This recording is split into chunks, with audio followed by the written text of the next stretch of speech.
السلام عليكم ورحمة الله وبركاته. إن الحمد لله نحمده ونستعينه ونستغفر ونعوذ بالله من شرور أنفسنا وسيئات أعمالنا.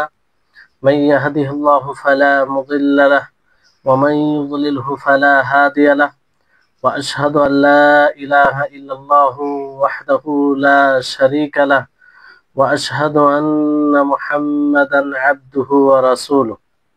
أما بعد، رب اشرح لي صدري ويسر لي أمري واحلل عقدة من لساني يفقهوا قولي. رب زدني علما رب زدني علما. اللهم إني أسألك علما نافعا ورزقا طيبا وعملا متقبلا.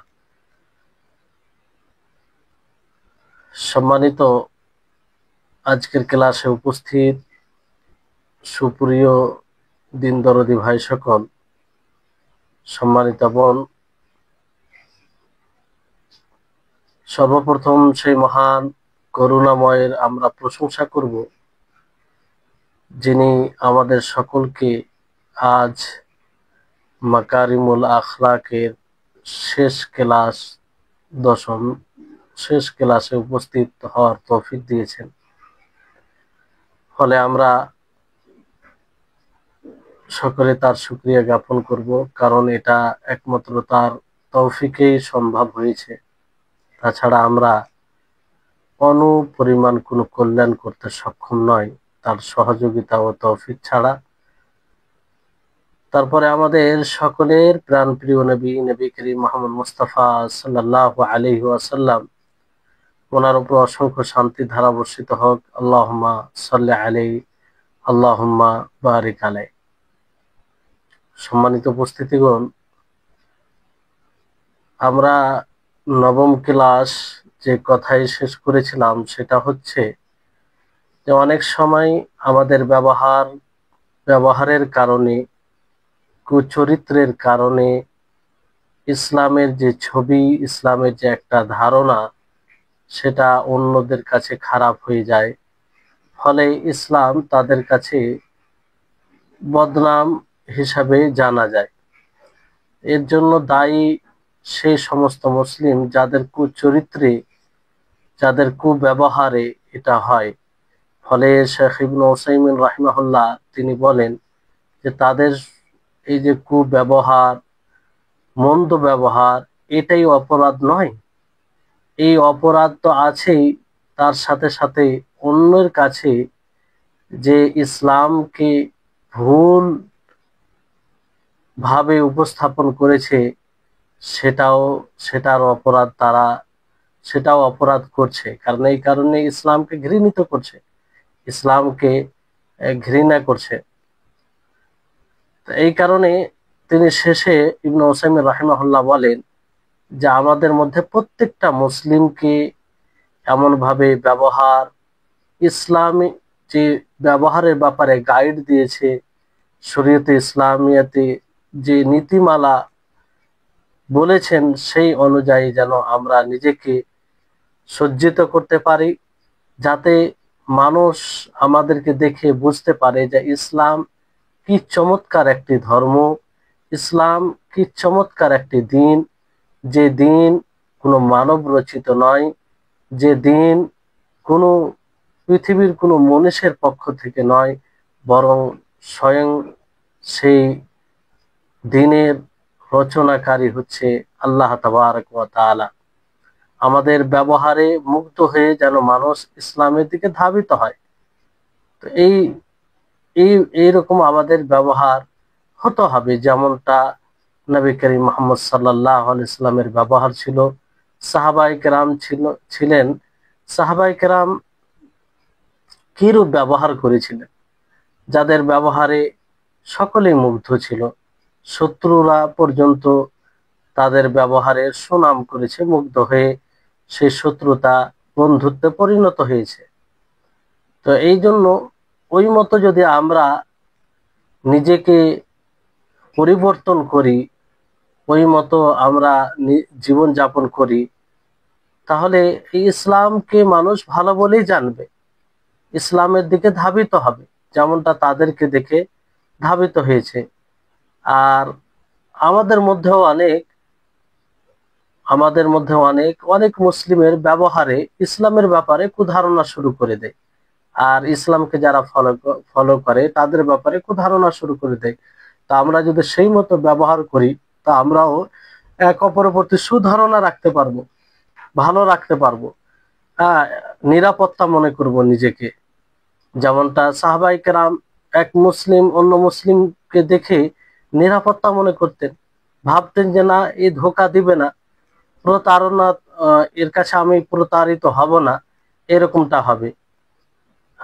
তো সেই মতো আমাদেরকে ইসলাম অবলম্বন করতে হবে, সেই মতো ইসলাম নিজের জীবনে বাস্তবায়ন করতে হবে, যাতে মানুষ আমাদের দেখে শিক্ষা নেয়। তারপরে ইবনে উসাইমিন রাহিমাহুল্লাহ আরেকটি গুরুত্বপূর্ণ বিষয় এখানে নিয়ে এসেছেন। সেটি হচ্ছে যে একজন ব্যক্তি দ্বীনের দিক দিয়ে দুর্বল, অসম্পূর্ণ, কিন্তু তার আখলাক, চরিত্র, ব্যবহার, ক্যারেক্টার পরিপূর্ণ, ভালো ব্যবহারের অধিকারী, কিন্তু দ্বীনে দুর্বল। তো সে ব্যক্তি উত্তম না ওই ব্যক্তি যে শরীয়তকে মেনে চলে, শরীয়ত অনুযায়ী জীবন যাপন করে, কিন্তু তার আখলাক চরিত্র ভালো নয়, তার আখলাক চরিত্র ভালো নয়। আর এই কথার, নবী সাল্লাল্লাহু আলাইহি সাল্লামের কথার সাথে কি সম্পর্ক? কারণ নবী করিম মুহাম্মদ সাল্লাল্লাহু আলাইহি সাল্লাম তিনি বলেন যে যাহাবা হুসনুল খুলুকি বিখাইরিদ দুনিয়া ওয়াল আখিরাহ, যে ভালো চরিত্র, মন্দ, উত্তম চরিত্র, সুব্যবহার দুনিয়া ও আখিরাতের কল্যাণকে নিয়ে আসে, দুনিয়া ও আখিরাতের কল্যাণকে নিয়ে আসে, উভয় কল্যাণকে মানে উভয় কালেই এটা উপকার দেয়। উম্মে সালামার এই জবাবে এটা আল্লাহ নবী বলেন। তো বিষয়টি হচ্ছে যে এখানে নিঃসন্দেহে আমরা বলবো যে দ্বীনে পরিপূর্ণ এবং আখলাকেও পরিপূর্ণ সে বেশি উত্তম হবে। কারণ নবী করিম মুহাম্মদ সাল্লাল্লাহু আলাইহি ওয়াসাল্লাম বলেন, আকমালুল মুমিনিনা ঈমানান আহসানুহুম খুলুকান, যে মুমিনদের মধ্যে পরিপূর্ণ মুমিন হচ্ছে সে ব্যক্তি যে নিজের আখলাকে ভালো, নিজের চরিত্রে ভালো, নিজের ব্যবহারে ভালো, সে উত্তম ব্যক্তি, সে উত্তম ব্যক্তি। তাহলে এখান থেকে এটাই স্পষ্ট। আর এটা এটা আমাদেরকে জানতে হবে যে যে ব্যক্তি যার দিন কম হয়, যার দিনে ঘাটতি থাকে, তার ব্যবহারেও ঘাটতি থাকে। কারণ আখলাক, চরিত্র, ব্যবহার এটা দিন থেকে, যার যতটা দিন ভালো হবে, শরীয়তকে যতটা নিজের জীবনে বাস্তবায়ন করবে, ততটাই তার আখলাক চরিত্র ভালো হবে। কারণ আখলাক চরিত্র এটা প্রতিনিধিত্ব করে কার? সেই দিনের। দিন যেমন হবে তেমন তার আখলাক হবে। যেমন ভাবে দিনকে মানবে তেমন ভাবে সে আল্লাহর সাথে ব্যবহার করবে, মাখলুকের সাথে ব্যবহার করবে। তো দিনের পরিপূর্ণতা মানে আখলাকের পরিপূর্ণতা, দিনের ঘাটতি মানে আখলাকের ঘাটতি। কারণ আখলাক দিনের অংশ, দিনের বিশেষ অংশ, দিনের বিশেষ অংশ। তাহলে এর একটি প্রভাব, মানে দিনে যদি মন্দ হয়, দুর্বল হয়, তাহলে আখলাকে মন্দ হবে। আর বিশেষ করে যে কেউ যদি ইবাদতে পরিপক্ক হয়, ইবাদত ভালোভাবে করে, ইবাদতে মনোযোগী হয়, তো স্বাভাবিকভাবে সে আখলাক চরিত্র ভালো হবে।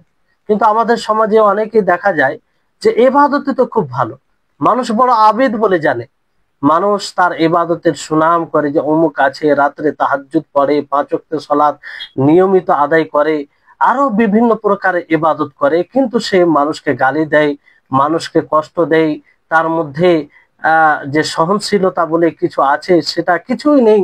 তাহলে মূলত সে প্রকৃত ইবাদতকে বুঝতে পারে। যদি সত্যিকারে ইবাদতে ভালো হয়, তো স্বাভাবিকভাবে সে আখলাক চরিত্র ভালো হবে, এতে কোনো সন্দেহ নেই, এতে কোনো সন্দেহ নেই।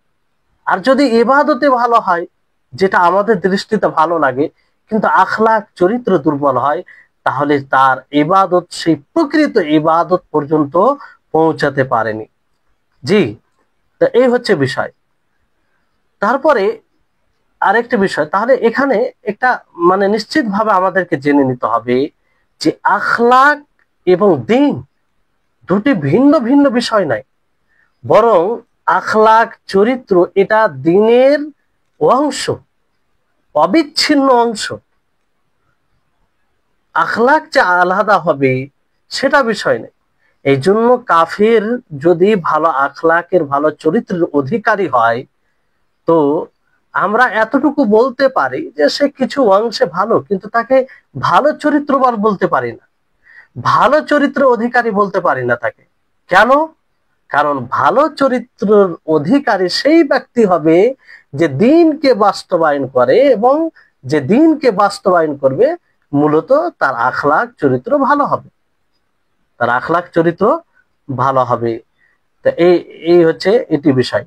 তারপরে আপনাদেরকে আসলে মাকারিমুল আখলাক যে বইটি থেকে আপনাদেরকে পড়ানো হলো, তেনারি এটা বই, কিন্তু কিছু কিছু আরো বই রয়েছে, যে বই আরো কিছু মানে অতিরিক্ত কিছু আছে, যেটা এই বইয়ে নাই কিন্তু অন্য এতে আছে। মানে এই নামের বই, উনারই বই, হয়তো সেটাতে এটাতে ছুটে গেছে এরকম হবে। তো সে বইয়ে আহ শেখ ইবনে উসাইমিন রাহিমাহুল্লাহ শেষে নবী করিম মুহাম্মদ সাল্লাল্লাহু আলাইহি সাল্লামের আখলাকের কিছু দিক তুলে ধরেছেন, নবী সাল্লাল্লাহু আলাইহি সাল্লামের চরিত্রের কিছু দিক তুলে ধরেছেন, যাতে আমরা ওই আখলাক ওই চরিত্র অবলম্বন করতে পারি।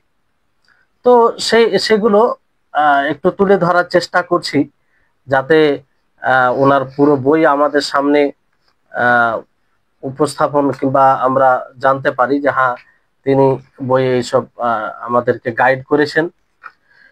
তো কয়েকটি দিক তুলে ধরেছেন উনি। সর্বপ্রথম যে নবী সাল্লাল্লাহু আলাইহি সাল্লামের আখলাকের চরিত্রের দিক তুলে ধরেছেন, সেটা হচ্ছে যে নবী সাল্লাল্লাহু আলাইহি সাল্লাম দানশীলতা নিয়ে, যে তিনি অত্যন্ত দানশীল ছিলেন। এমনি তো নবী করিম মুহাম্মদ সাল্লাল্লাহু আলাইহি সাল্লাম তিনি প্রত্যেকটা ব্যবহারের বৈশিষ্ট্যে গুণে তিনি অগ্রগামী ছিলেন, যা দ্বারা তিনি জন্মগত এবং তিনি জন্মগত ছিলেন, আর সেটার প্রতি আরো তিনি বৃদ্ধি করেছেন। এই জন্য নবী করিম মুহাম্মদ সাল্লাল্লাহু আলাইহি সাল্লামের মানে তিনি নবুয়ত পাওয়ার পূর্বেই ভালো তিনি সত্যবাদী ছিলেন, মিথ্যুক ছিলেন না, আমানতদার ছিলেন, অশ্লীল অকারণ কাজগুলো অনর্থক কাজগুলো করতেন না। এটাতেই বোঝা যাচ্ছে যে তিনি জন্মগত এগুলো মানে এইসব গুণগুলো ওনার মধ্যে ছিল। তার মধ্যে অন্যতম একটি লক্ষ্য মানে গুণ ব্যবহার, ভালো ব্যবহারের, যেটা মানুষকে ভালো ব্যবহারের অধিকারী হতে বড় সহযোগী আর বড় অন্যতম এটা বৈশিষ্ট্য, সেটা হচ্ছে ঘরম, দানশীলতা। আল্লাহ নবী মুহাম্মদ সাল্লাল্লাহু আলাইহি সাল্লাম তিনি এতটা মানুষকে দিতেন যে কোন মানুষ এতটা দিত না। তিনি উদার ছিলেন, তিনি উদার ছিলেন। এমনকি তিনার কাছে অমুসলিম আসতো, তো এতটা তাকে দিতেন যে মানুষকে গিয়ে সে বলতো, যেমন একটি হাদিসে আছে যে এক ব্যক্তি নবীর নিকটে আসার পরে নবী সাল্লাল্লাহু আলাইহি সাল্লাম তাকে দুই পাহাড়ের মাঝে যতগুলো ছাগল ছিল সমস্ত ছাগল তাকে দিয়ে দেন। সেই ছাগলগুলো নিয়ে নিজের জাতির মধ্যে, সম্প্রদায়ের মধ্যে গিয়ে বলে যে ইয়া কওম, হে আমার সম্প্রদায়, হে মানুষেরা, আসলিমু ফাইন্না মুহাম্মাদান ইউতি আতাআন লা ইয়াখশান ফাকা।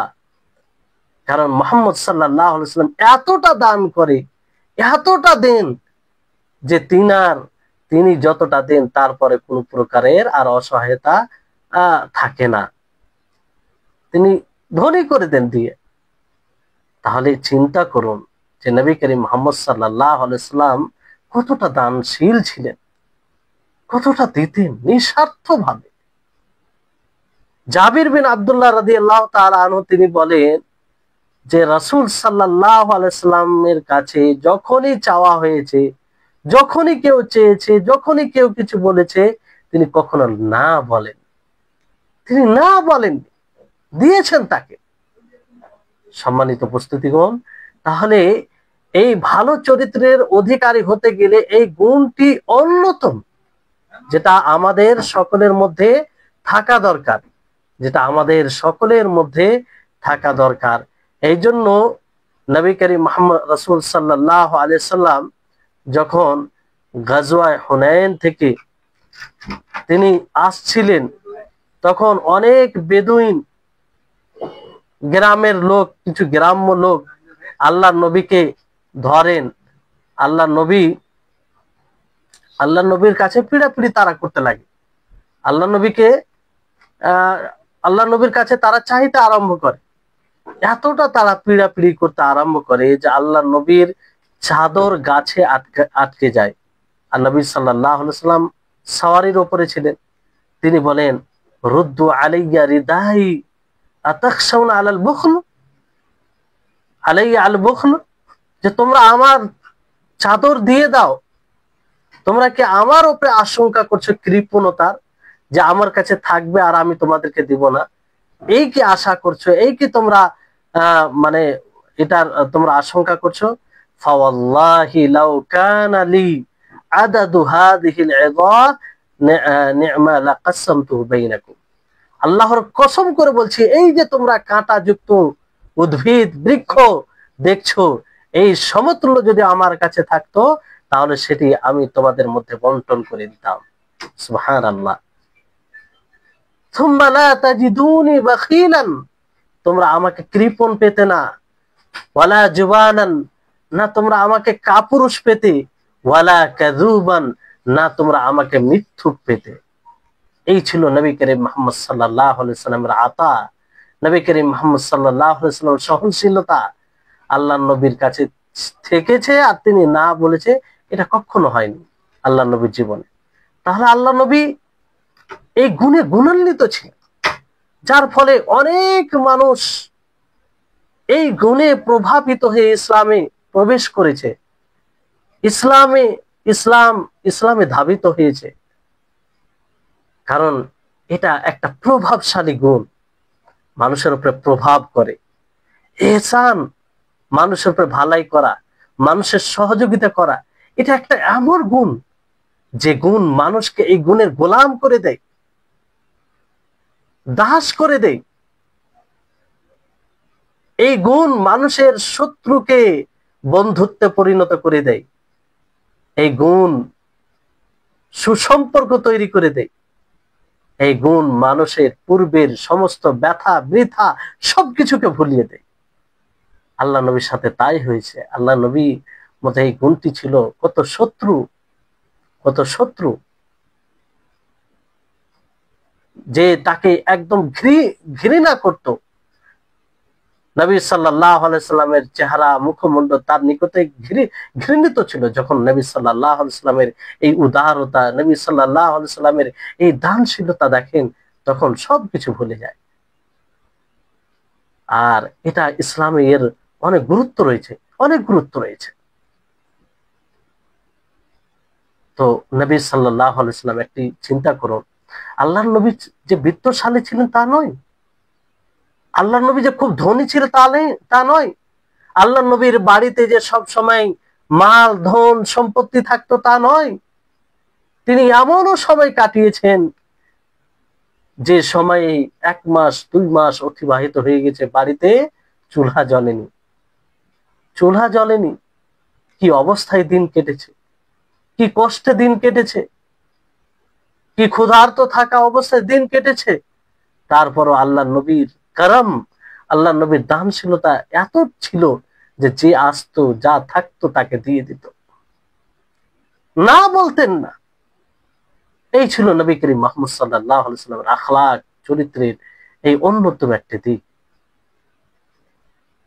আপনাদেরকে আরো বলি যে নবী সাল্লাল্লাহু আলাইহি সাল্লামের কি উদারতা, কি দানশীলতা।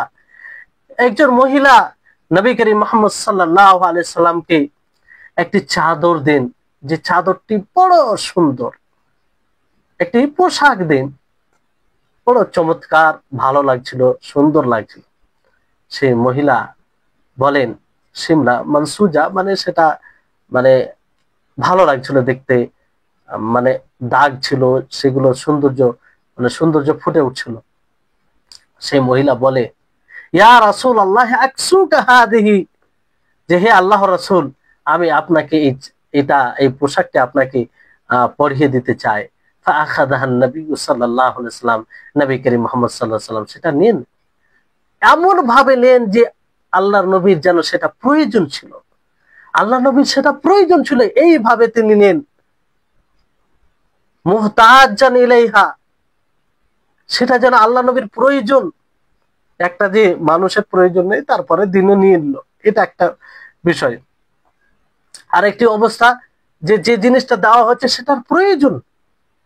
আর নবী করিম মুহাম্মদ সাল্লাল্লাহু আলাইহি সাল্লামের ভাব ভঙ্গিমায় বোঝা গেল মুহতাজান ইলাইহা, যে সেটাকে প্রয়োজন, মানে প্রয়োজন আছে এমন নেওয়াতে বোঝা গেল নবী সাল্লাল্লাহু আলাইহি সাল্লাম। ফালাবিসাহা, আল্লাহ নবী সেটাকে পরিধান করেন। ফারাআহা আলাইহি রাজুলুম মিনাস সাহাবা, ওই সময় ওই মুহূর্তে সাহাবীদের মধ্যে এক ব্যক্তি সেটাকে দেখে, বলে, ইয়া রাসূলুল্লাহি মা আহসানা হাদিহি, এই পোশাকটি কত সুন্দর, কত সুন্দর আপনাকে দেখাচ্ছে, কি সুন্দর পোশাক। ফাকাসানিহা, যদি আপনি সেই পোশাকটি আমাকে পরিধান করাতেন, আমাকে পরিয়ে দিতেন, আমাকে দিয়ে দিতেন, কি অবস্থা দেখেন। এক নবী করিম মুহাম্মদ সাল্লাল্লাহু আলাইহি সাল্লামকে দেওয়া হলো, নবী সাল্লাল্লাহু আলাইহি সাল্লামের প্রয়োজন সেটা, নবী সাল্লাল্লাহু আলাইহি সাল্লামকে খুব ভালো দেখাচ্ছে। ওই মুহূর্তে ওই সাহাবী বলছেন যে যদি আমাকে দিয়ে দিতেন, আমাকে পরিয়ে দিতেন।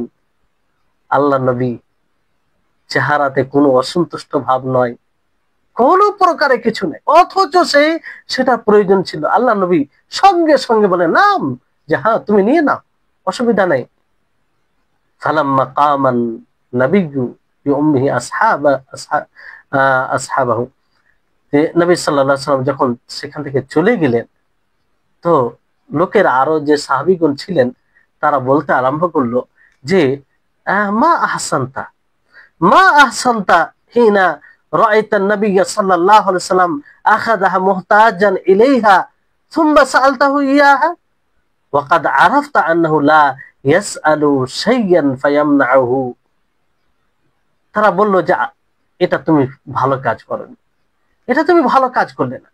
তুমি দেখছো যে আল্লাহর নবী তিনি এটাকে প্রয়োজন মনে করে নিলেন, তার প্রয়োজন আছে, তারপর তুমি এটা চেয়ে বসলে, আল্লাহর নবীর কাছে চেয়ে নিলে তুমি, অথচ তুমি জানো যে আল্লাহর নবীর কাছে কেউ কিছু চাইলে তিনি না করেন না, তিনি না বলেন না, সেটা দিয়ে দেয়, যদিও আল্লাহ নবীর এটা প্রয়োজন থাকে।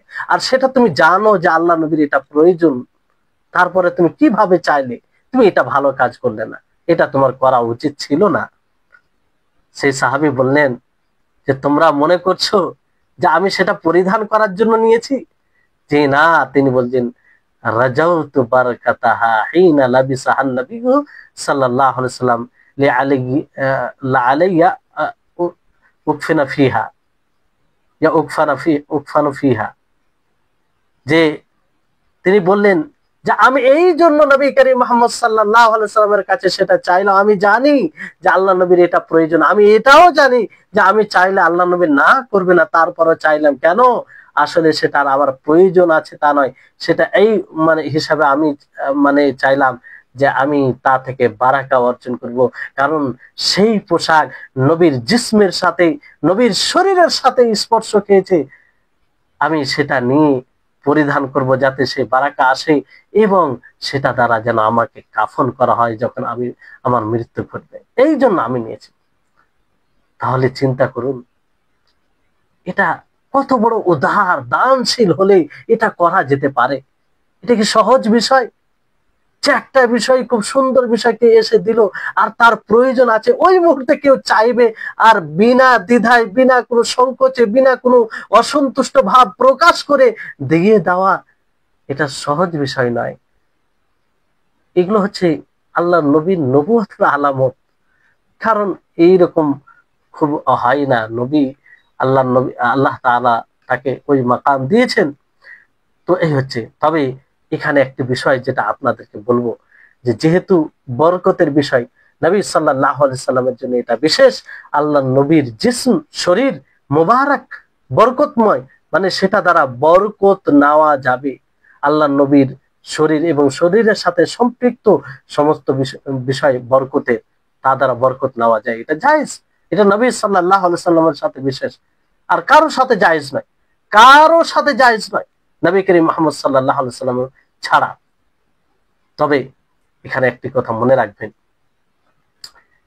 যে যেমন সাহাবায়ে কেরাম, এটা প্রমাণিত আছে যে সাহাবায়ে কেরাম নবী সাল্লাল্লাহু আলাইহি সাল্লামের শরীরের সাথে সম্পৃক্ত কোনো বিষয়, পোশাক থেকে নিয়ে, তার শরীরের কোনো অংশ থেকে নিয়ে যেটা পেতেন সেটা রাখতেন, সেটা নেওয়ার চেষ্টা করতেন বরকত। এমনকি নবী সাল্লাল্লাহু আলাইহি সাল্লামের যে ঘাম, শরীরের ঘাম, এটা মুস্কের চাইতে সুগন্ধ দিত, সেটাও সাহাবারা নেওয়ার চেষ্টা করত। নবী সাল্লাল্লাহু আলাইহি সাল্লাম উযু করতেন, উযুর পানি যেটা শরীর হাত থেকে পড়তো সেটাও সাহাবায়ে কেরাম নেওয়ার চেষ্টা করত। এমনকি নবী সাল্লাল্লাহু আলাইহি সাল্লামের থুক, এটা পর্যন্ত নেওয়ার চেষ্টা করত, কারণ সেটা ছিল বরকতময়। নবী করিম মুহাম্মদ সাল্লাল্লাহু আলাইহি সাল্লাম একবার যখন মাথা মুন্ডন করেন, তো সেই যে চুলগুলো সমস্ত সাহাবীদের মধ্যে বন্টন করে দিয়েছিলেন, কারণ সকলেই তার প্রতি আগ্রহী নেওয়ার জন্য। এটা থেকে বোঝা যায় যে আল্লাহর নবীর শরীর এবং আল্লাহর নবীর শরীরের সাথে সম্পৃক্ত সমস্ত বিষয় বরকত, তা দ্বারা বরকত অর্জন করা যায়। যেমন আল্লাহ নবী আঙ্গুঠি পড়েছেন, তো আঙ্গুঠি কয়েক সাহাবী পড়ে গেছেন, কিন্তু সেটা এখন আর নেই। আল্লাহ নবীর লাঠি থেকে নিয়ে আরো যতগুলো জিনিস ছিল। কিন্তু এখন কি আল্লাহর নবীর বর্তমান সময়ে আল্লাহর নবীর কি কোনো জিনিস বাকি আছে? এটা একটা গুরুত্বপূর্ণ বিষয়। এই ব্যাপারে আপনাদের সঠিক ধারণা থাকা উচিত, কারণ এর সাথে আকীদা জড়িয়ে আছে। আর মানুষ বিভ্রান্তির মধ্যে পড়ে আছে, মানুষ প্রতারিত হচ্ছে, কিছু প্রতারণা করছে মানুষকে এর দোহাই দিয়ে। মনে রাখবেন, নিশ্চিত ভাবে এটা জেনে রাখবেন যে আল্লাহর নবীর কোনো জিনিস এখন নেই, কোনো জিনিস নেই। যদি কেউ দাবি করে যে এটা নবীর রুমাল, এটা নবীর লাঠি, এটা নবীর চুল, এটা নবীর আর কিছু, তাহলে সে বড় মিথ্যুক, বড় দাজ্জাল, বড় প্রতারক। সে দ্বীনকে বিকৃতি করে, রাসূলের নামে সে মিথ্যা কথা বলে, তাকে দেখে সাবধান হবে, সে বড় মিথ্যুক। এই কথাগুলো এইভাবে এই জন্য আমি বলছি, কারণ আছে অনেক লোক আছে যারা এখনো বলে যে এটা রাসূলের রুমাল, রাসূলের চুল, অথচ নবী সাল্লাল্লাহু আলাইহি সাল্লামের কোনো জিনিস এখন বাকি নেই। আর সেটা অনেক কারণ হতে পারে যে আল্লাহ নবীর কোনো জিনিস বাকি নেই, কারণ সাহাবায়ে কেরাম যেগুলো জিনিস পেয়েছিলেন তারা সেটাকে নিয়ে তাদেরকে দাফন করে দেওয়া হয়েছে, কিংবা তারা ওসিয়ত করেছে যে আমার সাথে যেন দাফন করে দেওয়া হয়। অনেকেই বিপদ আপদে সেটা মানে হারিয়ে গেছে, পায়নি। যেমন আঙ্গুঠি, কয়েক সাহাবী পরস্পর সেটা ব্যবহার করে, এক সময় সেটা কুয়াতে পড়ে যায়, সেই পুরো কুয়া মানে খনন করা হয়, তারপরও সেই আঙ্গুঠি পাওয়া যায়নি। এটা আল্লাহ তাআলার ইচ্ছা, ফলে সেটা পাওয়া যায়নি। তা আল্লাহর নবীর কোনো জিনিস বাকি নেই। যে দাবি করবে যে আল্লাহর নবীর এটা এটা ওটা হ্যান ত্যান, তাহলে মনে করবেন যে সে বড় মিথ্যুক, সব বড় মিথ্যুক। বড় দুঃখ হয় যে দেওবন্দে কোন একটা জায়গায় রুমাল রাখা আছে, সেটার ব্যাপারে দাবি করা হয় যে এটা কার রুমাল, সম্ভবত যাই হোক পূর্বের নবীর রুমাল বলে দাবি করে, যেটা মানুষ দেখে আর করে। এগুলো সব ভ্রান্ত সব জিনিস। আরো কিছু কিছু জায়গায় কিছু জিনিস রেখে দাবি করে যে এটা নবীর। মিথ্যা ছাড়া কিছু না, মিথ্যা ছাড়া কিছু নাই। তো এই হচ্ছে বিষয়। তো নবী করিম মুহাম্মদ সাল্লাল্লাহু আলাইহি সাল্লামের মধ্যে এই বৈশিষ্ট্য ছিল যে কারাম, তিনি খরচ করতেন, যেখানে খরচ করার প্রয়োজন পড়তো সেখানে তিনি খরচ করতেন, অসহায়দের জন্য খরচ করতেন, যাদের প্রয়োজন থাকতো তাদের জন্য খরচ করতেন, আল্লাহর পথে খরচ করতেন। আর এই বৈশিষ্ট্য এমনকি যারা ইসলামে আসার আসার আশঙ্কা রয়েছে তাদের উপরে খরচ করতেন। আপনারা জানেন যে যাকাত 8 শ্রেণীর মানুষের উপরে খরচ করা যাবে। তার মধ্যে একটি শ্রেণী হচ্ছে যাদের ইসলামের আশা আছে, যে ইসলাম গ্রহণ করবে, ইসলাম কবুল করবে, ইসলামের দিকে ধাবিত হবে, তাদের উপরে খরচ করা যাবে। তাহলে ইসলামে এটা একটা বিধান আছে। তো এই গুণটা কত বড় একটা গুণ, আর আল্লাহ নবী এটাকে বাস্তবায়ন করেছেন। আল্লাহ নবী এটাও করেছেন, যারা ফাসাদি, যারা বিশৃঙ্খলা সৃষ্টিকারী, যারা মুসলিমদের ক্ষতিকারক, যখন দেখেছেন যে এদেরকে কিছু দিলে এদের ক্ষতি কম হয়ে যাবে, এরা মুসলিমদের ক্ষতি করবে না, তখন আল্লাহ নবী তাদেরকে দিতেন, সাহাবায়ে কেরাম দিতেন। কারণ এই বৈশিষ্ট্য, এই গুণ এমন একটা যে গুণ মানুষকে গোলাম বানিয়ে নেয়, যে গুণের কারণে মানুষ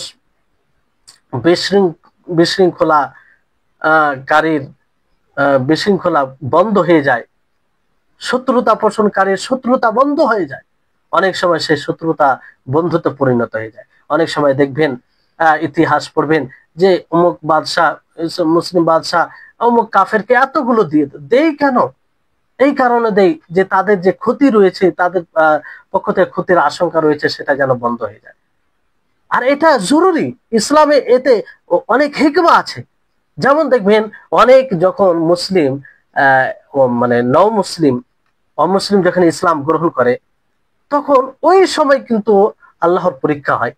ওই সময় খুব একটা ভয়ঙ্কর অসুখে পড়ে যায়, অথবা কিছু বিপদের সম্মুখীন হয়। তখন চারদিক থেকে তার উপরে মানুষ লান টান করে এবং বলে যে, দেখছো তুমি ইসলাম গ্রহণ করেছো, এই জন্য তোমার এই অবস্থা, এই জন্য তুমি এই বিপদের সম্মুখীন হয়েছো, এই জন্য তোমার এই সমস্যা। ওই সময়ে তাকে বিভিন্ন দিক থেকে ভৎসনা করে, ফলে সে ভেঙে পড়ে। তো ওই সময় ইসলামের বিধান যে তার সহযোগিতা করো, তার উপরে দান করো, তাকে সাদাকা করো, যাতে সে ভেঙে না পড়ে, সে বুঝতে পারে যে ইসলাম কি এবং ইসলামকে যারা মানে তাদের ব্যবহার কিরকম। তাই হচ্ছে বিষয়। তো এই গুণটি রাখতে হবে, যার ফলেই শরীয়তে একটি এর বিধান রয়েছে। তারপরে আরেকটি বিষয় হচ্ছে, আর এই গুণ এমন একটি গুণ, দেখেন এই গুণ যদি থাকে আমাদের মধ্যে, তাহলে এটা পার্থিব জীবনেও অনেক কাজে আসে। আপনি যদি চান যে আপনার পরিবার আপনাকে ভালোবাসুক, আপনার স্ত্রী ভালোবাসুক, আপনার সন্তানরা আপনাকে ভালোবাসুক, তাহলে আপনি তাদের উপরে খরচ করেন, আপনি দানশীল হন। মুবাহ বিষয়ে, যেগুলো বৈধ বিষয়, সেখানে উদারতা দেখেন। হারাম কাজে খরচ করবেন না, যেগুলো হারাম সেগুলো তো করতে পারেন না, কারণ শরীয়ত আপনাকে নিষেধ করে রেখেছে, আর সেটা ভালো হবে না। শরীয়ত নিষেধ করেছে মানে না খরচ করাই, আর তার প্রতি কঠোর হয়, হিকমা রয়েছে, কল্যাণ রয়েছে। কিন্তু যেগুলো মুবাহ, যেগুলো বৈধ, সেটা যদি তারা আবেদন করে, তারা বলে তো খরচ করুন, তাহলে এতে খরচ করলে তারাও আপনার প্রিয় হবে। তাহলে আপনি যদি মানে ওই জায়গায় কৃপণতা করেন, তাহলে ওই রকম ভালোবাসা থাকবে না, আর কৃপণ হওয়ার কোনো মানে আসে না। মুবাহ কাজে পরিবারের সাথে ভালো হতে হবে, একটু উদার হতে হবে, তো এর উপকার আছে। এই জন্য বলা হয়, আলেমগণ বলেন যে ইদা আরাদতা আন তুতাআ ফাওয়াসসি ফিল মুবাহ, যখন তুমি চাইবে যে পরিবারে তোমার সদস্যরা তোমার অনুসরণকারী হোক, তোমার কথা মেনে চলুক, তো তুমি মুবাহ কাজে তাদের জন্য প্রশস্ত হও, খরচ করো। আপনার স্ত্রী কোনো ডিমান্ড করেছে, সেটা যদি বৈধ হয় খরচ করো, আল্লাহ যদি দিয়ে থাকে, কোনো অসুবিধা না থাকে তো খরচ করো। সন্তানরা কোনো জিনিসের আবেদন করেছে, ডিমান্ড করেছে, খরচ করো, যদি বৈধ হয়। কোনো জায়গায় ঘোরার দাবি করে, সেখানে যদি ক্ষতি না হয়, ইসরাফের মধ্যে না পড়ে, তাহলে ঘুরতে যাও শরীয়তের সীমাবদ্ধতায়। তাহলে এতে করতে গেলে তারা আপনার ভালোবাসা হবে এবং তারা আপনার কথা অনুযায়ী চলবে। আর মনে রাখবেন, যারা এই ইসলামের পথে খরচ করে তারাই মূলত প্রকৃত মুজাহিদ হওয়ার শক্তি রাখে, কিংবা তারাই মুজাহিদ হয়। আর যারা খরচ করে না, তারা কোনোদিন মুজাহিদ হতে পারবে না। সত্যিকারে যদি এই মানে মুজাহাদার এই সংগ্রামের প্রয়োজন পড়ে, তাহলে সে সময় তারা পিছিয়ে যাবে, যারা খরচ করে না। এই জন্য সাহাবায়ে কেরামদের জীবনী দেখুন, তারা যেমন জান দিয়ে লড়াই করার জন্য প্রস্তুত ছিল আর করেছে, অনুরূপ ভাবে তারা মালও খরচ করত, কৃপণতা করতো না। আবু বকর রাদিয়াল্লাহু তাআলা আনহুকে দেখেন, তিনি বাড়ির সমস্ত মাল নবীর নিকটে উপস্থিত করে দেয়, যে যা যা ছিল আমার কাছে সবকিছু আপনার নিকটে নিয়ে চলে এসেছি। তাহলে এই হচ্ছে জীবন।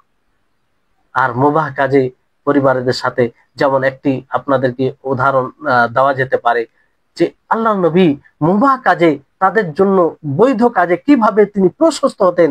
যে হাবশি তারা মানে অস্ত্র, খেলাধুলা এরকম কিছু করছিল, তা আয়েশা রাদিয়াল্লাহু তাআলা আনহা তাদের দিকে তাকাচ্ছিলেন, দেখছিলেন আল্লাহ নবী তাকে পর্দা করে দাঁড়িয়ে, মানে তিনি যেন পর্দাতে থাকেন সেজন্য সামনে দাঁড়িয়েছিলেন।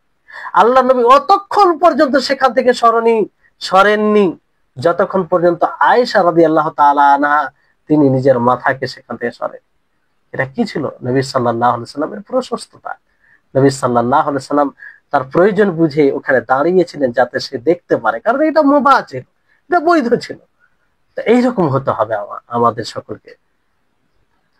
তাহলে এটা সাখাওয়াতের মধ্যে, কারাম, সহনশীলতা, মানে দানশীলতার মধ্যে এটা আসবে, যে সর্বোপরি আমরা যেটা জাকাত আল্লাহ তাআলা ফরজ করেছেন, যদি ওই এর মধ্যে আসে, তাহলে আমরা জাকাত দেব।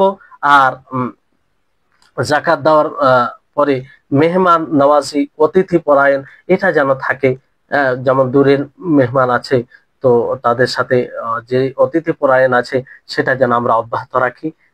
সেই ব্যাপারে, এই মেহমানদের ব্যাপারে কিভাবে আপনি কতটা কার জন্য রাখবেন, একটি হাদিসের ব্যাখ্যা রয়েছে, আর আল আরবাইন আন-নাওয়াবী এর মধ্যে একটি হাদিসের ব্যাখ্যা রয়েছে। ওই ধারাবাহিক ক্লাসে পাবেন, যদি কারো ইচ্ছা থাকে তো সেই হাদিসের ক্লাসটি করতে পারেন, সেটা রেকর্ড আছে, ইউটিউব এতে দেখতে পারেন। তো ইনশাআল্লাহ অনেক উপকৃত হবেন। তারপরে বিষয় হচ্ছে যে আল্লাহ নবীর আরেকটি দিক, ব্যবহার চরিত্রের দিক দিয়ে তিনি বড় বাহাদুর ছিলেন। সাহসী ছিলেন, দৃঢ় সংকল্পকারী ছিলেন। এমনটা নয় যে তিনি দুর্বল ছিলেন, আল্লাহ ওয়ালা ছিলেন তিনি। যেমন আমাদের সমাজে একটা মানে ধারণা রাখা হয়, মানে যারা আল্লাহ ওয়ালা হবে, দিনে অতি সরল সহজ হবে, কেউ কিছু বললেও কিছু বলবে না, এরকম বিষয়, যে নরম হয়, শক্তিশালী হয় না। না, ইসলাম এর শিক্ষা দেয় না। ইসলাম দুর্বলতাকে পছন্দ করে না। ইসলাম চায় যে তুমি আল্লাহর নিকটে নত হও, কিন্তু যখন দরকার পড়বে তোমার শক্তি প্রয়োগের, তখন তুমি শক্তি প্রয়োগ করো। নবী করিম মুহাম্মদ সাল্লাল্লাহু আলাইহি সাল্লাম এই জন্য বলেন যে আল মুমিনুল কাবিয়্যু খায়রুম মিনাল মুমিনিজ যায়ীফ, যে শক্তিশালী মুমিন দুর্বল মুমিনের তুলনায় অনেক উত্তম। নবী সাল্লাল্লাহু আলাইহি সাল্লামের চাল চলন দেখেন, নবী সাল্লাল্লাহু আলাইহি সাল্লাম চলতেন তখন বড় বাহাদুর মনে হতো। তিনি চলতেন তো তিনার দৃষ্টি নিম্নে থাকতো, তিনার এমন ভাবে চলতেন যে মনে হচ্ছে ঢাল নিচের দিকে যাচ্ছেন।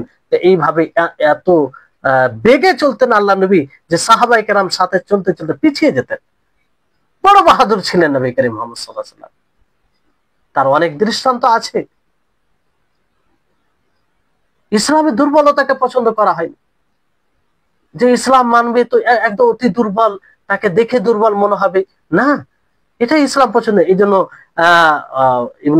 ইবনে কাসির রাহিমাহুল্লাহ তিনি একটি তাফসিরে নকল করেছেন যে ওমর রাদিয়াল্লাহু তাআলা আনহু একজন মানুষকে অতি দুর্বল দেখে, তাকে দেখে দুর্বল দেখে মনে হলো, তো তিনি তাকে বকাঝকা করলেন যে এটা কি, এটা তো তুমি মানে ইসলামের এটা ছবি, আসল ছবি না, ইসলামের এটা ইমেজ নয়। ইসলাম চাই যে তুমি নিজেকে শক্তিশালী, তোমার চলন ফিরন দেখে যেন বোঝা যায় যে না, তুমি যে জায়গায় তুমি নম্র, যে জায়গায় তুমি অত্যন্ত সহনশীল, যে ওই জায়গায় তুমি বাহাদুর, বড় বাহাদুর।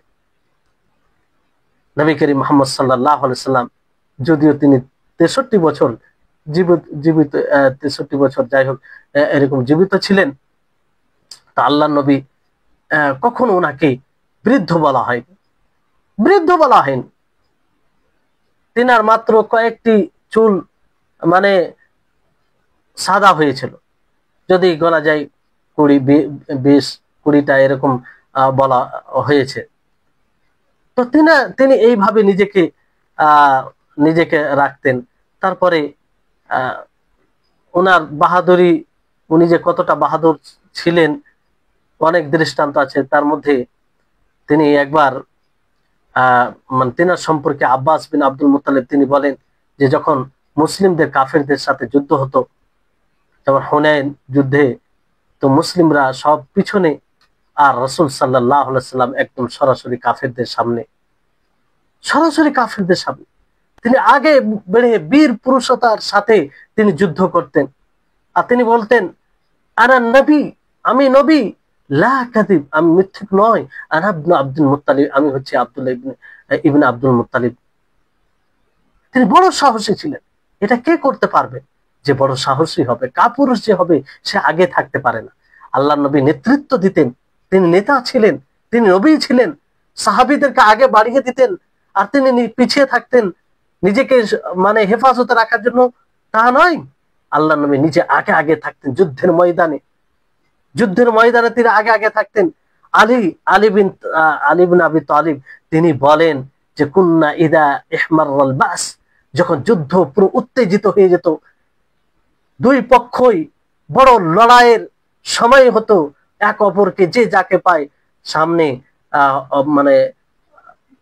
মানে আঘাত করত, ওই সময় নবী করিম মুহাম্মদ সাল্লাল্লাহু আলাইহি সাল্লাম এমন অবস্থান গ্রহণ করতেন যে আলী রাদিয়াল্লাহু তাআলা আনহু তিনি বলছেন, ইত্তাকাইনা বিরাসূলিল্লাহি সাল্লাল্লাহু আলাইহি সাল্লাম ফামা ইয়াকুনু আহাদুন আকরাবু মিনাল আদুবি মিনহু, যে আমরা রাসূল সাল্লাল্লাহু আলাইহি সাল্লাম দ্বারা নিজেকে বাঁচাতাম, আর দুশমনদের, শত্রুদের নিকটে যতটা আল্লাহর নবী থাকতেন কেউ থাকতো না। এই ছিলেন নবী সাল্লাল্লাহু আলাইহি সাল্লাম। এটা কার দ্বারা সম্ভব? যে বাহাদুর হবে। কাপুরুষ হলে তো এটা সম্ভব নয়। যে আলী বিন আবি তালিব, যার ব্যাপারে বলা হয় যে বড় বাহাদুর ছিলেন, বড় শক্তিশালী ছিলেন, তিনি শত্রুদেরকে একদম ধরাশায়ী করতেন। তিনাকে দেখে শত্রুদের কম্পন শুরু হয়ে যেত তাদের শরীরে। সেই আলী রাদিয়াল্লাহু তাআলা আনহু তিনি বলছেন যে আল্লাহর নবী যখন যুদ্ধ শুরু করতেন, তিনি কাফেরদের সামনাসামনি হতেন, তাদের নিকটে হতেন, আমরা রাসূলের আড় দিয়ে বাঁচাতাম, নিজেকে বাঁচাতাম। ইত্তাকাইনা বিরাসূলিল্লাহ সাল্লাল্লাহু আলাইহি ওয়াসাল্লাম। তাহলে এই বাহাদুরিতা ওনার মধ্যে ছিল। ইসলাম চায় যে তুমি বাহাদুর থাকো, তুমি নিজেকে সচেতন মানে অ্যাক্টিভ রাখো। নবী করিম মুহাম্মদ সাল্লাল্লাহু আলাইহি ওয়াসাল্লাম মানুষদের মধ্যে সবচেয়ে বড় বাহাদুর এবং দানশীল ছিলেন। হ্যাঁ, তিনি কতটা বাহাদুর ছিলেন, কতটা মানে সাহসী ছিলেন, এই থেকেও বোঝা যায় যে একদিন রাতে হঠাৎ করে একটা আওয়াজ আসে, ভয়ঙ্কর আওয়াজ, যে আওয়াজে মদিনাতে এই আওয়াজটি শোনা যায়। যে আওয়াজ শুনে সাহাবায়ে কেরাম বের হয়ে পড়েন যে কে আছে দেখি। তো যখন বের হয় তখন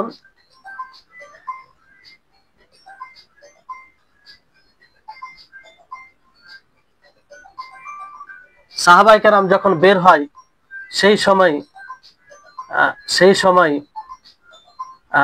সবাই বের হয় যে দেখা যাক মানে কিসের আওয়াজ এটা। একদম রাত, তখন কিছু নেই। তো সেই রাত্রে তারা বের হয়ে যখন দেখে তো রাসূল সাল্লাল্লাহু আলাইহি সাল্লাম ফিরে আসছেন আবু তালহার ওই ঘোড়ার উপরে, একদম হাতে তলোয়ার নিয়ে ছিলেন। আর নবী সাল্লাল্লাহু আলাইহি সাল্লাম আসার পথে তাদেরকে বলেন যে লাম তুরাউ, যে তোমরা ভয়ভীত হয় না। সাহাবায়ে কেরাম সে আওয়াজ শুনে দেখতে যাচ্ছেন যে কি বিষয়ে আসল বিষয়টা কি। এদিকে নবী করিম মুহাম্মদ সাল্লাল্লাহু আলাইহি ওয়াসাল্লাম কত দ্রুতগামী গিয়েছিলেন যে সেখান থেকে ফিরে আসছে, আর সাহাবীদেরকে বলছেন যে তোমাদের ভয়ের কোনো বিষয় নেই, তোমাদের ভয়ের কোনো বিষয় নেই। তাহলে চিন্তা করুন, চিন্তা করুন যে ওই রাত্রে নবী সাল্লাল্লাহু আলাইহি ওয়াসাল্লাম একাই একাই তিনি বের হয়ে তিনি ফিরে আসছেন। এটার জন্য তো বড় সাহসের দরকার, বড় সাহসে না হলে এটা সম্ভব নয়। তো সম্মানিত উপস্থিতিগণ, এটা থেকে আমাদেরকে বোঝা উচিত যে ইসলামে বাহাদুরি তাকে কত পছন্দ করে। ইসলামকে মানতে হলে যে একদম দুর্বল হতে হবে তা নয়, এরকম বিষয় নয়। তারপরে রয়েছে এই হাদিসটি আপনার মুসনাদে আহমদে রয়েছে।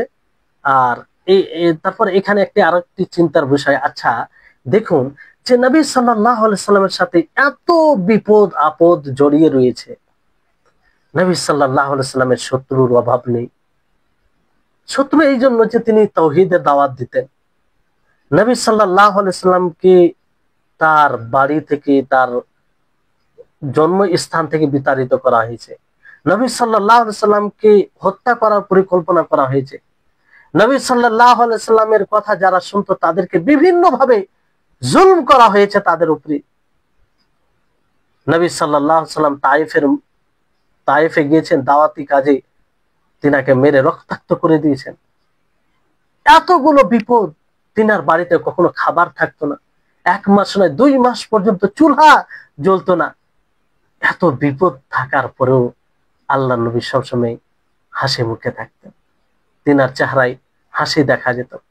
কখনো আল্লাহ নবীর চেহারায় দুঃখ ভাব, কষ্ট ভাব সাহাবায়ে কেরাম দেখেন, আম ভাবে তিনি হাসি মুখে থাকতেন, হাস্যমুখ করে রাখতেন। এটা কখন সম্ভব বলুন তো, যে একদম বাহাদুর হয়? কারণ যে দুর্বল হয় ভেঙে পড়ে, একটু বিপদ আসে, কোনো এক বিপদ এলে ভেঙে পড়ে, সে সাহস করতে পারে না। এমনকি কোনো কাজ করা থাকে, সে কাজ করতে সক্ষম হয় না। কিসের কারণে সক্ষম হয় না? যে সে ভেঙে পড়ে, তারপর আর তার সাহস থাকে না, তার প্রেরণা, তার সবকিছু শেষ হয়ে যায়। তো নবী করিম মুহাম্মদ সাল্লাল্লাহু আলাইহি ওয়াসাল্লাম এমন ব্যক্তি ছিলেন যে তিনি সবসময় এত দুঃখ কষ্ট কুরবানি করার পরেও তিনি কোনো সময় তিনার চেহারায় কোনো দুঃখ ভাব, অসন্তুষ্ট ভাব দেখা যায়নি। তো এটা একমাত্র যে যার মধ্যে বাহাদুরিতা রয়েছে, শক্তিশালী রয়েছে, তার পক্ষে এটা সম্ভব। তাছাড়া সবার মধ্যে এটা পাওয়া যাবে না। আর এই যদি বাহাদুরিতা না থাকে, আমরা অতি দুর্বল হয়ে যায়, তাহলে এর ক্ষতি অনেক আছে, ক্ষতির দিক অনেক আছে। এই কারণে মানুষ সঠিকের উপরে, সিরাতে মুস্তাকিমের উপরে আল্লাহ তাবারক ওয়া তাআলা যে দ্বীন নাযিল করেছেন সেই দ্বীনের উপরে টিকে থাকা মুশকিল হয়ে যায়। অনেক সময় দেখবেন যে মানুষ এত দুর্বল হয়, যখন কোনো বিপদ আসে, শত্রুরা আঘাত করে, শত্রুরা আক্রমণ করে, তখন ভয়ে ভীত হয়ে হককে ছেড়ে দেয়, ইবাদত থেকে পিছিয়ে যায়। অনেক মানুষ আছে দেখবেন যে মানে হারাম কাজের জন্য ইবাদতকে ছেড়ে দেয়। এটা একমাত্র কাপুরুষতার কারণেই হয়। ওই রকম সাহস থাকে না, বুকে বল থাকে না, ফলে এগুলো করে। যে যে জায়গায় চাকরি করছে, হয়তো নামাজ পড়তে গেলে তাকে বের করে দেওয়া হবে, তো সে এত দুর্বল হয়, এত সাহসহীন হয় যে সে আর চাকরি ছাড়ে না। ভাবে যে আমার কি হবে, চাকরিটা ছেড়ে দিলে কি হবে, কোথায় রুজি পাবো, কোথায় আমি আমার পরিবারকে খাওয়াবো, আমার সন্তানদেরকে কিভাবে মানুষ করব, তাদের লালন পালন কি করব, এত চিন্তা করে, ফলে আর সাহস পায় না, মানে তার মধ্যে এই সাহসটা থাকে না। তো এইরকম দুর্বল হলে তো সমস্যা। সামান্য বিপদে তো আমরা, ইসলাম যত বড় নেয়ামত, যে নিয়ামতের কোনো কল্পনা করা যায় না, মানে বিকল্প নেই, সেই নিয়ামত থেকে মানুষ মানে বঞ্চিত হয়ে যাবে যদি মানুষ এতটা দুর্বল হয়, তাহলে এটা একটা বিষয়। তারপরে আরেকটি নবী সাল্লাল্লাহু আলাইহি সাল্লামের আখলাকের দিক হচ্ছে, সেটি হচ্ছে যে আল্লাহ নবী মুহাম্মদ সাল্লাল্লাহু আলাইহি সাল্লাম অত্যন্ত নরম ছিলেন, নম্র ছিলেন, ভদ্র ছিলেন। তিনি কখনো অশ্লীল কথা বলতেন না, কাউকে অশ্লীল কথা শোনাতেন না। তিনি বাজারে গিয়ে কারো সাথে তর্কে জড়িত হতেন না, হই হট্টগোল করতেন না। মন্দের তিনি মন্দ দ্বারা প্রতিহত করতেন না, বরং মাফ করে দিতেন, সেটাকে ইগনোর করতেন। আপনি এই কথা থেকে, আনাস রাদিয়াল্লাহু তাআলা আনহুর এই হাদিস থেকে আপনি মানে অনুভব উপলব্ধি করতে পারেন যে আনাস রাদিয়াল্লাহু তাআলা আনহু তিনি বলেন, খাদামতু রাসূলুল্লাহ সাল্লাল্লাহু আলাইহি সাল্লাম 10 সিনিনা ওয়াল্লাহি মা ক্বালা লি উফকাত ওয়ালা ক্বালা লি লিশাইইন লিমা ফাআলতা কাযা ওয়া হাল্লা ফাআলতা কাযা লি উফকাত ওয়ালা ক্বালা লি শাই লিমা ফাআলতা কাযা ওয়া হাল্লা ফাআলতা কাযা। আনাস রাদিয়াল্লাহু তাআলা আনহু তিনি বলেন যে আমি 10 বছর নবী সাল্লাল্লাহু আলাইহি সাল্লামের খিদমত করি, সেবা করি, কখনো আল্লাহ নবী এই কথা বলেননি যে উফ এই কাজটা কেন করলে, এরকম বলেননি, তুমি এই কাজটা কেন করনি, কেন করনি, এইরকম ভাবে কখনো কোনোদিন বলেনি। এটা এবার চিন্তা করুন যে মানুষ কি নম্রতার পরিচয় দিলে এটা হয়, এটা সম্ভব যে একজন 10 বছর খিদমত করেছে তার মুখ থেকে, যার খিদমত করেছে নবী সাল্লাল্লাহু আলাইহি সাল্লাম, এরকম কোনো কথা শুনতে পাননি। তাহলে কি নম্রতা, কি তিনি নম্র ছিলেন। নবী করিম মুহাম্মদ সাল্লাল্লাহু আলাইহি সাল্লাম বাচ্চাদের সাথে, সাহাবীদের সাথে, ছোট বাচ্চাদের সাথে খেলাধুলা করতেন, এবং তাদের যে আবেগকে বুঝতেন, যেটা আপনারা পূর্বে পড়েছেন, জেনেছেন। তারপরে নবী করিম মুহাম্মদ সাল্লাল্লাহু আলাইহি সাল্লাম এত নম্র ছিলেন যে তিনি সকলের দাওয়াতকে গ্রহণ করতেন। কোন স্বাধীন অস্বাধীন দাস যদি দাওয়াত দিতেন, তার দাওয়াতে সাড়া দিতেন। কোন বিত্তশালী ধনী, কোন অসহায় ফকির দাওয়াত দিতেন, তার দাওয়াতে সাড়া দিতেন। তিনি অসুস্থ ব্যক্তির ইয়াদত করতেন, আর ইয়াদত শুধুমাত্র আল্লাহর জন্য করতেন।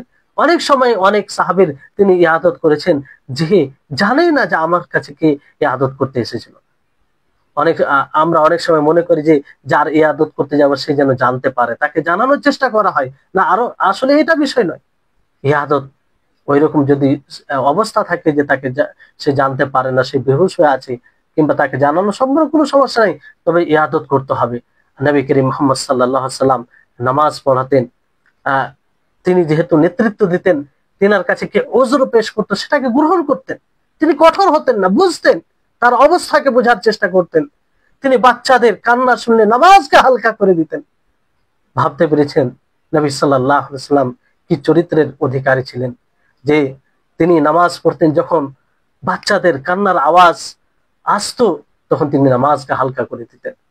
তিনি বলতেন যে আমি চাই না যে আমার নামাজ লম্বা হওয়ার কারণে তার মায়েরা ফিতনায় পড়ে যাক, অসুবিধা হোক, তাদের কষ্ট হোক। এই ছিলেন নবী সাল্লাল্লাহু আলাইহি সাল্লাম। তারপরে নবী করিম মুহাম্মদ সাল্লাল্লাহু আলাইহি ওয়াসাল্লাম এত নম্র ছিলেন, কি চরিত্রের অধিকারী হলে এটা করা যায়। তিনি উমামা বিনতে যায়েদ, তাকে নিয়ে নামাজ পড়তেন, যখন দাঁড়াতেন তাকে উঠিয়ে নিতেন, যখন সাজদা করতেন তাকে রেখে দিতেন। কি চরিত্র! এই চরিত্র থেকে আমরা কি শিক্ষা পাই? এই চরিত্র থেকে শিক্ষা পাই অনেক কিছু, শিক্ষা রয়েছে। এরকম চরিত্র, এরকম ব্যবহার তার দ্বারাই সম্ভব যে আসলে নম্র হয়, যার মধ্যে তাকাব্বুর, ঘমন্ড বলতে কিছুই থাকে না। এজন্য আল্লাহ নবী, এটা বোঝা যায় যে আল্লাহ নবী সন্তানদেরকে কতটা প্যার করতেন, কতটা ভালোবাসতেন, কতটা আদর করতেন, কতটা তাদের সাথে নিজেকে ঘুলিয়ে মুলিয়ে রাখতেন, অথচ তিনি সাইয়্যিদুল আম্বিয়া, তিনি সর্বোত্তম। এই ছিল নবী করিম মুহাম্মদ সাল্লাল্লাহু আলাইহি ওয়াসাল্লাম। তারপরে হাসান হোসেনকে কি ভালোবাসতেন সেটাও আপনারা জানেন। তারপরে আপনার নামাজের তো শেষ করে দিচ্ছি। তো এই হচ্ছে বিষয়। তো এইভাবে যদি দেখি নবী সাল্লাল্লাহু আলাইহি সাল্লামের ভালো চরিত্রের দিক, তো আমরা অনেক কিছু দেখতে পাবো।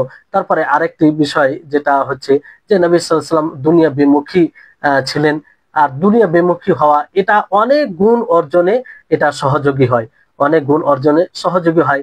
আল্লাহ নবী দুনিয়া বিমুখী এতটাই ছিলেন যে আল্লাহ তাবারক ওয়া তাআলা তাকে স্বাধীন ইচ্ছা দেন, মানে বলেন যে আপনি হয় বাদশাহ নবী হতে পারেন, অথবা আপনি বান্দা নবী হতে পারেন, দুটোর মধ্যে একটাকে আপনি চয়ন করতে পারেন। তো আল্লাহ নবী বলেছিলেন যে আমি বান্দা নবী হতে চাই, আমি বাদশাহ হতে চাই না। তো এখান থেকে বোঝা যাচ্ছে যে নবী করিম মুহাম্মদ সাল্লাল্লাহু আলাইহি ওয়াসাল্লাম কিরূপ দুনিয়া বিমুখী ছিলেন। আর দুনিয়া বিমুখী হলে আল্লাহ তাআলার দাসত্ব খুব সহজেই করতে পারবে, আর যদি দুনিয়া বিমুখী না হয় তাহলে আল্লাহ তাআলার দাসত্ব করতে গিয়ে প্রতি মুহূর্তে সে বাধা, মানে সেই দুনিয়ামুখী তার জন্য বাধা হয়ে দাঁড়াবে।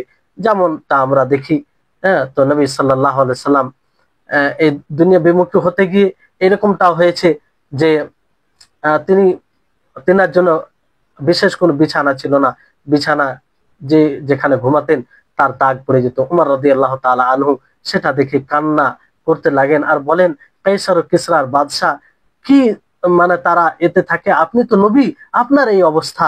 তখন আসলে ওমর রাদিয়াল্লাহু তাআলা আনহু তাকে সান্ত্বনা দেননি, তখন আল্লাহ নবী তাকে সান্ত্বনা দিয়ে বলেন যে তুমি কি এর প্রতি সন্তুষ্ট নয় যে দুনিয়া তাদের জন্য, আমাদের জন্য আখিরাত, অর্থাৎ আখিরাতে আমরা ভালো জীবন অতিবাহিত করব। তো এই ছিল নবী করিম মুহাম্মদ সাল্লাল্লাহু আলাইহি সাল্লামের আখলাক, চরিত্র। শেষে শেখ ইবনে মুসাইমিন রাহিমাহুল্লাহ তিনি দোয়া করেন যেন আল্লাহ তাআলা আমাদের সকলকে ভালো চরিত্রের অধিকারী হওয়ার তৌফিক দান করেন।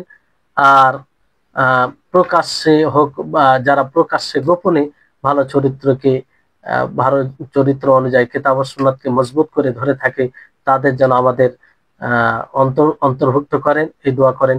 এবং আমাদেরকে, আমাদের সকলে যেন মৃত্যু এর উপর হয়, তারপর দুনিয়া আখিরাতে যেন আল্লাহ তাআলা আমাদের সকলের বন্ধু হয় এবং আমরা হেদায়েত পাওয়ার পরে যেন আমরা পথভ্রষ্ট না হয়, আমরা হেদায়েতের উপরে যেন অনড় থাকি এবং আল্লাহ আল্লাহ তাআলা যেন তিনি আমাদেরকে হেদায়েত দেয়, কারণ তিনি দেনেওয়ালা। তো এই হচ্ছে মাকারিমুল আখলাক। আশা করি আপনাদের জন্য উপকৃত হয়েছে। আপনাদের সকলকে অনুরোধ করব যে আপনারা প্রয়োজন পড়লে আবারও কোনো অবসর সময়ে শুনবেন এই 10টি ক্লাস। আমি মনে করি যে খুবই গুরুত্বপূর্ণ, কারণ আখলাক সম্পর্কে এরকম বিস্তারিত আলোচনা খুব কমই হয়। এরকম ক্লাসের মাধ্যমে সম্ভব, কারণ কোনো বক্তৃ লেকচার দ্বারা এটা হয় যে কিছু একটা দিককে তুলে তুলে ধরা হয়, সব দিক তুলে ধরা সম্ভব হয় না।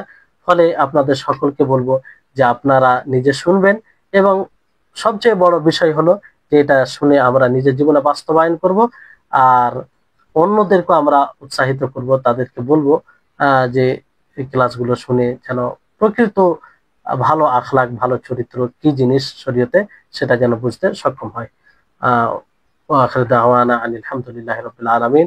আসসালামু আলাইকুম ওয়া রাহমাতুল্লাহি ওয়া বারাকাতুহু।